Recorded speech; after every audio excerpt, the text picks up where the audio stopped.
अस्सलाम वालेकुम। Class 10th आज हमने एक्सरसाइज 3.6 का क्वेश्चन नंबर 2 करना है। Use Cramer's rule to solve the following linear pair of linear equations if possible.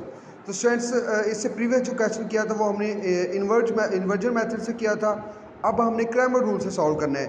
तो हमें pair of linear equations given है, इसको हम सॉल्व करते हुए एक्स एंड वाई की वैल्यू फाइंड आउट करनी है। So let's start.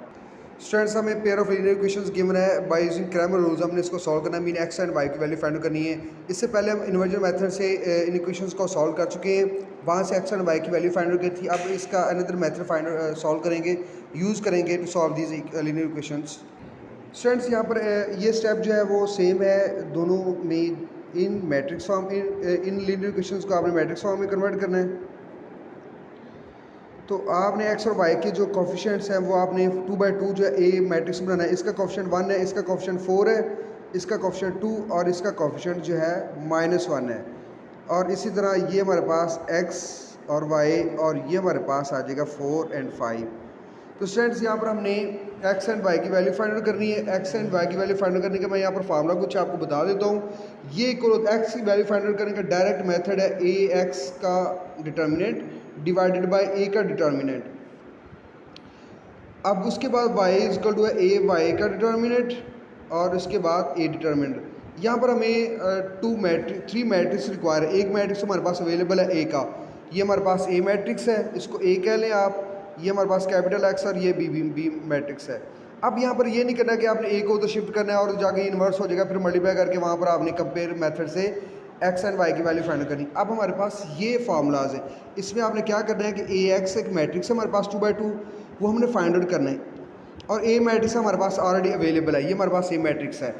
इन दोनों के डिटर्मिनेंट को डिवाइड करेंगे, हमारे पास एक्स की वैल्यू आ जाएगी। सिमिलरली हमारे पास ए वाई मैट्रिक्स है और ए मैट्रिक्स है, उनके डिटर्मिनेंट लेंगे और उनको डिवाइड करेंगे, हमारे पास वाई की वैल्यू आ जाएगी। अब यहाँ पर हमारे पास ए एक्स और ए वाई क्या है ये हमने सॉल्व करना है। उससे पहले हम ए का डिटर्मिनेंट फाइंड आउट करते हैं। अगर ए का डिटर्मिनेंट हमारे पास 0 इक्वल आ जाता है, मीन कि ये हमारे पास सिंगुलर मैट्रिक्स है, तो आगे पॉसिबल नहीं है क्वेश्चन चले, इसका सोल्यूशन पॉसिबल नहीं होगा। सो हम इसका पहले हम डिटर्मिनेंट फाइंड आउट करते हैं। तो ए का डिटर्मिनेंट फाइंड आउट करते हुए अगर हमारे पास ये 0 इक्वल आ गया तो ये सिंगुलर मैट्रिक्स होगा, आगे इसका सोल्यूशन पॉसिबल नहीं होगा। तो 1 को आपने -1 से मल्टीप्लाई करना है, माइनस फार्मूले का 2 को 4 से मल्टीप्लाई करना है। तो स्टूडेंट्स आपने ये डिटर्मिनेंट फाइंड आउट करने का मेथड सीखा हुआ है। 1 को 1 से मल्टीप्लाई करेंगे तो -1, -2 को 4 से मल्टीप्लाई करेंगे तो -8, हमारे पास ये आंसर आएगा -9।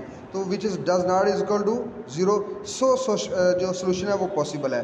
तो अब हम क्या करेंगे, अब हमने यहाँ पर इम्पोर्टेंट जो बात है वो ए एक्स और ए वाई फाइंड आउट करना है। ए एक्स और ए वाई। अब ए एक्स और ए वाई कैसे फाइंड आउट करना है स्टूडेंट्स, यहाँ पर हमारे पास देखें, आपने जब ए एक्स फाइंड आउट करना है तो आपने पहले बी कॉलम जो है वो लिखना है। बी मैट्रिक्स जानते हैं आप, हमारे पास ये बी है, बी मैट्रिक्स लिखना है। और उसके बाद ए का जो सेकंड कॉलम है वो लिखना आपने, ए का सेकंड कॉलम वो लिखना तो हमारे पास ए एक्स के इक्वल होगा। स्टूडेंट्स यहाँ पर हमारे पास ए एक्स और ए वाई निकालना है, थोड़ा सा मुश्किल है, थोड़ा सा ज़्यादा नहीं। अब इसको कैसे निकालना मैंने बता दिया कि जब हमने ए एक्स फाइंड आउट करना तो बी मैट्रिक्स और ए का सेकंड कॉलम।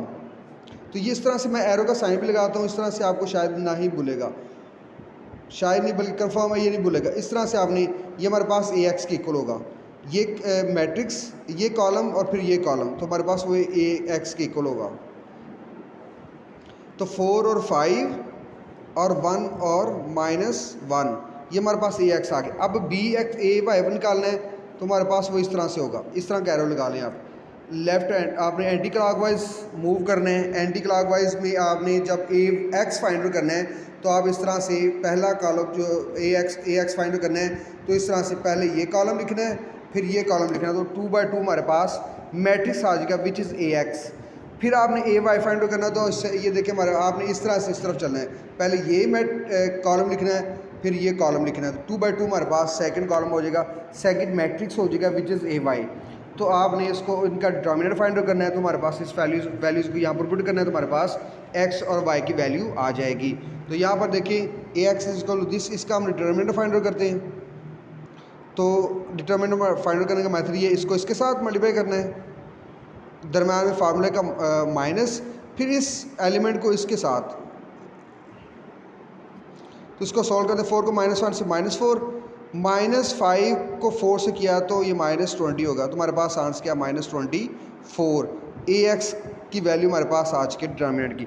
अब हमने AY निकालना। तो स्टूडेंट्स मैंने आपको बताया हुआ है कि आपने AY कैसे लिखना है। पहले ये कॉलम लिखेंगे आप, फिर ये कॉलम एंटी क्लॉकवाइज चलना है। जब आपने AX फाइंड आउट किया तो आपने क्या किया, ये क्या जो कॉलम है वो लिखा, ये देखिए 4 और 5, और फिर आपने ए का सेकंड कॉलम 4 और -1 वो यहाँ पर पुट किया। तो आपने एंटी क्लॉकवाइज, इस तरह से आप नहीं भूलेंगे। आप इसको लिख लिया करें AX + B के इक्वल मैट्रिक्स फॉर्म में। तो उसके बाद आपने इसको इस तरह से AX और AY फाइंड आउट करना है। तो अब हम AY फाइंड आउट करें तो आपने इस तरह से करना है, पहले ये कॉलम एरो के साइन के साथ, फिर ये कॉलम। तो अब आप यहाँ पर AY फाइंड आउट करते हैं। तो AY हमारे पास इक्वल होगा, आपने पहले 1 और 2 लिखना है पहला कॉलम, और फिर आपने 4 और 5, तो हमारे पास AY आ गया। अब इसका हम डिटर्मिनेंट लेंगे। डिटर्मिनेंट लेना और इजी है।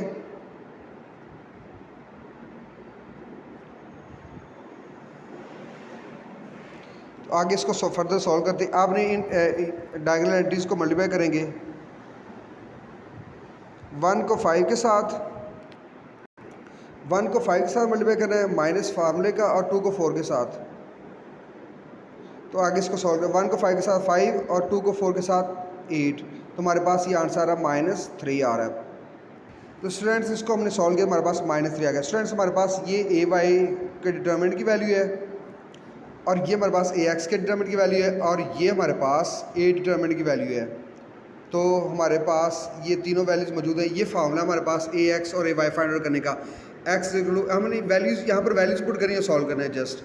तो अब AX का डिटर्मिनेंट जो निकाला वो वैल्यू पुट करेंगे, और जो A डिटर्मिनेंट निकाला है उसकी वैल्यू पुट करेंगे, डिवाइड करेंगे, हमारे पास X की वैल्यू आ जाएगी। सिमिलरली आपने Y की निकालनी है, तो AY का determinant divided by A determinant. तो हम हमारे पास वैल्यूज़ अवेलेबल हैं, हम यहाँ पर वैल्यूज़ पुट करते हैं और हमारे पास X और Y की वैल्यू आ जाएगी। तो स्टूडेंट्स X की वैल्यू हमारे पास AX determinant divided by A determinant. तो यहाँ पर AX की वैल्यू जो हमने फाइंड आउट की थी हमारे पास है -24, वो पुट करेंगे, -24 डिवाइडेड बाई, अब हमने A डिटर्मिनेंट की जो वैल्यू निकाली थी वो हमारे पास है -9, वो यहाँ पर आपने पुट करनी है। सॉल्व करेंगे तो माइनस से कैंसिल हो गया, 24 को 9 से डिवाइड करें, ये दोनों जो है 3 पे डिवाइड हो रहे हैं। इसको 3 पे डिवाइड किया 8 आ गया, इसको 3 पे डिवाइड किया 3 आ गया। तो हमारे पास X की वैल्यू आ गई 8/3। अब आप इसको Y की वैल्यू फाइंड आउट करनी है। तो Y की वैल्यू के लिए हमारे पास AY determinant divided by A determinant. तो इसकी वैल्यूज फाइंड आउट करते हैं। AY की जो डिटर्मिनेंट की वैल्यू निकाली हमने वो हमारे पास आई है -3, तो वो यहाँ पर पुट करेंगे, -3 डिवाइडेड A डिटर्मिनेंट की वैल्यू हमारे पास -9 है। तो हमारे पास ये कैंसिल हो जाएंगे, माइनस से कैंसिल, और दोनों 3 पे कट हो रहे हैं। तो हमारे पास इसका आंसर आ गया 1/3। तो ये हमारे पास X और Y की वैल्यू आ गई। स्टूडेंट्स अगर आप इसको इन्वर्जन मेथड से करेंगे तो सेम ही आंसर आएगा। इन्वर्जन मेथड से करें या फिर क्रैमर रूल से करें, दोनों में सेम आंसर आएगा। तो इस तरह से आपने इसको सॉल्व करना है। This is Cramer's rule. तो स्टूडेंट्स मैं आपको इसको थोड़ा सा रिवाइज करता हूँ। आपने क्रैमर रूल से इसको सॉल्व करना है। मीन के हमें यहाँ pair of linear equations given है, तो यहाँ पर हमने X और Y की वैल्यू फाइंड आउट करनी है। X और Y की वैल्यू फाइंड आउट करने का हमारे पास ये फार्मूलाज हैं, X = AX determinant divided by A determinant, और Y की value AY determinant divided by A determinant. तो स्टूडेंट्स यहाँ पर देखिए AX का डिटर्मिनेंट, अब यहाँ पर हमारे पास A डिटर्मिनेंट जो है ना वो निकालना ईजी है, वो आपने पहले इन्वर्जन मेथड में भी फाइंड आउट किया हुआ है। अब AX और AY जो है 2 नए मैट्रिक्स हैं और उसका हमने डिटर्मिनेंट लेना है। तो ये 2 बातें अहम हैं। और अब यहाँ पर AX कैसे फाइंड आउट करना है मैंने आपको बताया हुआ बच्चों कि AX फाइंड आउट करने के लिए B का मैट्रिक्स और A का सेकंड कॉलम, या फिर मैंने एरो साइन लगाए हुए, इस एरो साइन के अकॉर्डिंग अपना इसको भूलेंगे भी नहीं।